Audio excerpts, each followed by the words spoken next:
Okay, kalau seorang tu boleh berjalan dan berdiri untuk solat fardu, adakah dia perlu start solat tu dengan berdiri, baru dia duduk? Okey. Ataupun dia terus bermula solat dengan duduk? Baik. Sebenarnya sabda Nabi kepada Imran bin Husain yang kena buasir tu, yang dia jumpa Nabi dia berjalan. Orang buasir dia boleh berjalan. Dia tak boleh apa? Tak boleh duduk. Dia boleh jalan. Orang buasir boleh berjalan. Saya jumpa Nabi SAW, dia tanya tentang buasir dia macam nak solat. Nabi kata apa? Salli qa'iman. Berdiri solatlah dekat nak berdiri. Manakala kau mampu, berdiri. Jangan duduk. Tapi fa illam tastati', kalau kau tak mampu nak berdiri, fa qa'idan, maka nak duduk. Fa illam tastati', kau tak mampu, fa ala jam, ngiring. So Nabi beri pada dia ikut option kesakitan dia. Kalau kesakitan dia, macam Ibn Baz rahimahullah, dia kata apa-apa yang mengganggu kekhusyukan perlu dihilangkan. Mana kalau kesakitan dari itu menyebabkan kita bukan ingat Allah, ingat sakit kita. Ya, sakitnya. Maka dibuang perbuatan benda yang menyakitkan kita tu untuk kita solat sebenarnya. Sebab tu masalah dia ikut kadar. Dan memang masalah berdiri baru duduk ni memang dikatakan fatwa masyhur yang timbul pada zaman sekarang. Tapi bagi saya, secara peribadi, saya buka macam kitab Kifatul Akhyar dalam mazhab Syafi'i juga. Dia sebenarnya tajuk dia adalah kalau benda tu menyakitkan, dan tinggalkanlah. Daripada berdiri tadi kan menyakitkan dia, dan duduk. Kalau tak boleh, dia baring je, baring. Allahu Akbar. Boleh tak ikut pada keadaan dia boleh. Yang pentingnya kesakitan itu tidak dituntut.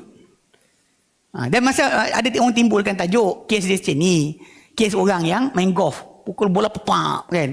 Kejap lagi datang solat pakai kursi. Diorang sering kaitkan dengan orang macam ni yang kadang-kadang dia memang nakkan leisure. Wallahu a'lam, kita tak tahu niat dia. Tapi realiti dia, kita tak boleh letakkan hukum yang menyebabkan orang yang sakit betul pun tak boleh pakai. Macam kes tadi, patut dia sakit. Macam Nabi SAW pernah jatuh kuda, melecet badan. Melecet badan bukan patah kaki. Boleh tak berdiri? Boleh, tapi Nabi solat duduk daripada awal. Bahkan ketika Nabi solat dengan para sahabat, yang Nabi jadi imam tu, Nabi solat duduk daripada mula. Bukan diberdirikan Allahu Akbar baru didudukkan. Sebab saya kata hybrid. Maksud boleh kata solli qa'iman, berdiri tu daripada mula lah. Bukannya berdiri, duduk. Sekarang ni campur. Kalau orang tu boleh berdiri, boleh baring. Boleh berdiri, boleh baring. Dia tak boleh duduk. So orang nak suruh macam mana? Allahu Akbar. Kemudian takkan kot. Dia boleh dua. Dia duduk tak boleh, tapi dia boleh baring. Allahu Akbar. Jadi ni sikit. Dia tu kata hybrid tadi kat mana? Bagi saya itu hybrid. Cuma memang kita kata kerusi ni pemudahan pada zaman sekarang. Yang kadang-kadang memang saya tak nafikan ada orang yang malas. Yang jenis suka ambil mudah, mungkin akan timbul dari mereka perbuatan tadi. Tapi kita tak boleh jadikan hukum tersebut umum. Sampailah sekali daripada awal kita kena berdiri juga. Pasal Nabi suruh berdiri tadi kan. Memang betul. Orang yang kata boleh tak boleh duduk, kena berdiri mula, lepas tu baru duduk. Diorang pegang dengan satu lafaz hadis Nabi. Yang Nabi kata apa? Idza amartukum bi syai'in, aku perintah kamu dengan satu perkara, fa'tuhu mastata'tum, buat sedaya upaya kamu. Whenever I told you to do something, do as you can. Okay, that words betul. Cuma saat sekarang ni kita ada hadis yang Nabi duduk daripada awal. So kenapa tak pakai hadis ni juga? So kita kalau yang ini tak ada, betul, kita akan pakai pendapat kata mesti berdiri juga. Tapi yang Nabi jatuh kuda tadi, yang kadang-kadang hadis ni Bukhari Muslim kot.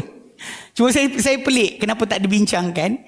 Ada saya bincang Ustaz Fasan. Ustaz Fasan kata sebenarnya hadis ni mungkin tak dibincangkan oleh banyak para fuqaha sebab kan kadang-kadang separuh mereka ni kan terlibat dengan sufism dan sebagainya.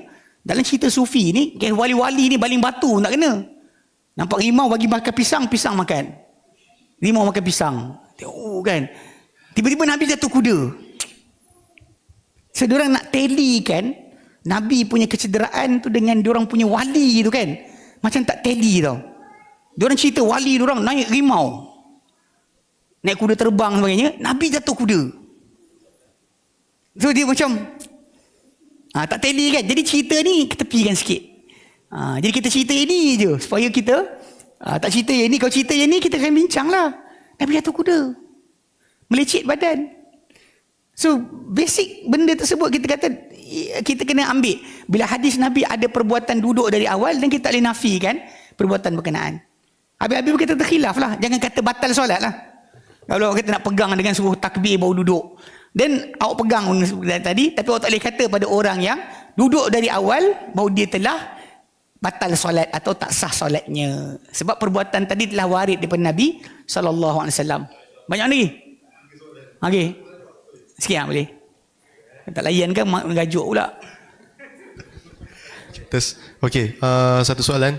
Betul ke perbuatan menggerakkan jari seumpama mengetuk atau memukul syaitan? Memang dalam hadis Nabi SAW ada sebut perkara berkenaan tentang gerakan jari itu lebih berat ke atas syaitan. Tapi bukan masuk pukul dia, bukan syaitan nampak je lari. Pasal syaitan akan kacau kita punya solat. Ketika tengah solat kita, dia datang kacau kita. Dia bukan bila jari datang dia lari, taklah.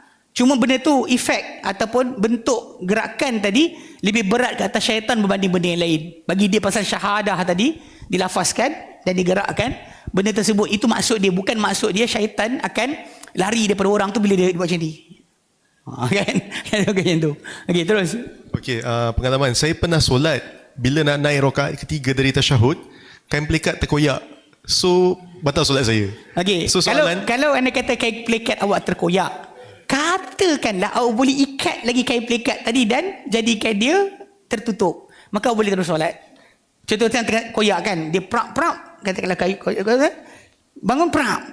Lepas tu katakanlah dia sempat lagi ikat kain tu kan, kalau terkoyak macam tu kan kita boleh ikat lagi. Katakan awak sempat ikat dan diri solat terus lah kalau awak sempat. Okay. Kalau tak sempat untuk perkara tadi, dan solat awak batal lah. Maksud kena lakukan semula solat lah. Kena solat semula lah. Okay. Itu solat semula. Dia tak boleh sambung balik lah.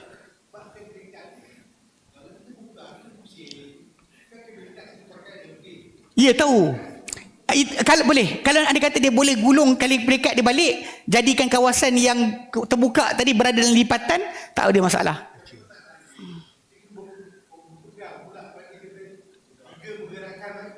Nabi tanggal kasut macam mana? Kalau anda kata lebih pergerakan 3, dan kita buka hadis Nabi yang Nabi tanggal kasut dalam solat. Cuba bayangkan macam Nabi tanggal. 1 2. Jenuh lah.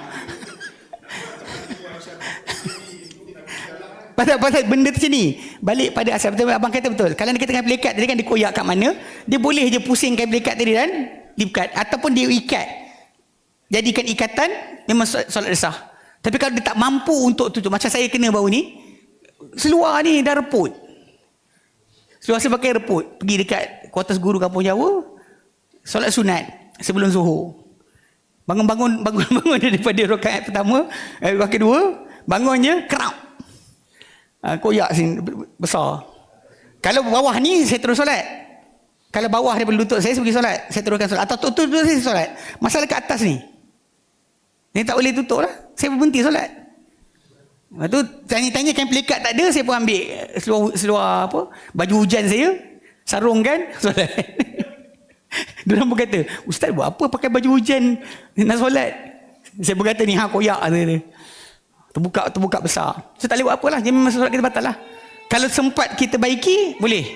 So dia balik pada kes yang tadi, yang kes Nabi tanggal kasut ketika tengah solat kerana ada najis. So maksud dia masih boleh sah. Pergerakan banyak tadi, dan kias kepada tajuk tersebut. So Nabi tanggal kasut tu bayangkan macam mana. Pada sahabat jom, ni buat apa tu? Takkan kot. Tu tak kena. Jadi last. Okey, last soalan. Seorang perempuan yang balik solat selepas yakin dah suci, tapi setelah bertahun dia baru tahu dia perlu ganti solat sebelumnya. Contoh, kalau dia suci pagi subuh, dia kena ganti solat isyak yang sebelumnya. Tak. Isyak, kalau dia bersih subuh, bersih sebelum subuh, ya. Kalau selepas subuh, tak. Dia subuh betul. Lagi, kalau dia bersih waktu asar, zuhur kena solat juga. Betul. Okay. Kalau dia kata benda tu dah banyak sangat, seorang perempuan, yang banyak perempuan tak tahu. Katakanlah dia, contoh datang haid, dan ketika bersih. Contoh datang haid dia, pukul 4. Dia tak solat zuhur lagi. Zuhur hari berkenaan dia kena ganti balik. Bila dia bersih nanti. Dan pada ketika dia bersih pula, Kalau dia bersih waktu asar, Zuhur tu dia kena solat sekali. Sebab dikira Zuhur tadi sebagai, dengan asar ni kongsi waktu pada waktu darurat. Dan ketika waktu berkenaan dia kongsi. Macam tu juga dengan Maghrib dan Isyak. Maghrib dan Isyak dia akan kongsi waktu yang sama. Okay. Basically kalau dia tak tahu hukum ini, baru sekarang baru tahu, maka apa yang berlaku terdahulu semua tak ampunkan. Tak perlu dia ulang balik.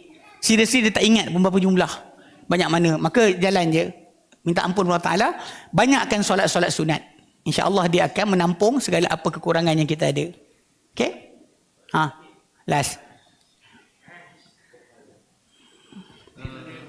Hello. Okay. Okay. Ustaz, kalau kita letih sangat dan tak larat nak berdiri, boleh ke solat duduk? Kalau kita letih sangat dan tak larat nak berdiri, boleh ke solat duduk? Okey, masalah solat duduk sebenarnya dia bukan masalah keletihan. Bahkan dia lebih kepada masalah sakit. Dan tidak ada sebenarnya dalam konteks hadis Nabi SAW solat duduk fardu. Solat sunat tak ada masalah. Solat sunat memang kita boleh buat dalam keadaan kita malas. Contohnya kan, nak berdiri, solat duduk tak ada masalah. Cuma pahala kita separuh. Adapun dalam solat fardu memang tak boleh seorang tu duduk unless kesakitan. Dia kerana penyakit, bukannya kerana kemalasan atau keletihan. Kalau dia kata dia letih, rehat dulu sampai dia hilang keletihan, dan lepas tu baru dia solat. Kalau kita lihat contoh macam ketika Nabi SAW dengan para sahabat ketika gali parit, gali khandak, gali parit, kan letih buat kerja, gali parit untuk pertahankan Madinah daripada dimasuki oleh musuh. Diorang tangguh solat sampai maghrib. Dalam solat waktu maghrib tu mereka solat Zuhur, Asar dan maghrib. Maksud diorang tangguhkan solat sampai larat. Ya. Macam juga orang yang tangguhkan solat ketika sangat mengantuk, simbah air kat muka pun masih lagi tak sedar, maka tidur dulu. Macam mana? Orang mengandung sebenarnya kalau ikut doktor lebih galakkan mereka untuk bangun dan duduk supaya memudahkan nanti untuk kelahiran. Dia encourage untuk mereka bergerak seperti orang biasa. Jadi kalau dia kata cuma dia nak ambil rukhsah tadi, bolehlah. Rasa berat badan, rasa macam tak ada nafas, maka dia pun solat duduk, tak ada masalah. Yang pentingnya kita kata dari segi sudut asal tadi kesakitan yang syar'i. Adapun letih bukan. Letih tangguh sampai larat. Tangguh sampai larat, tak ada masalah. Bukannya dia terus solat duduk. Okey? Baik, wallahu a'lam.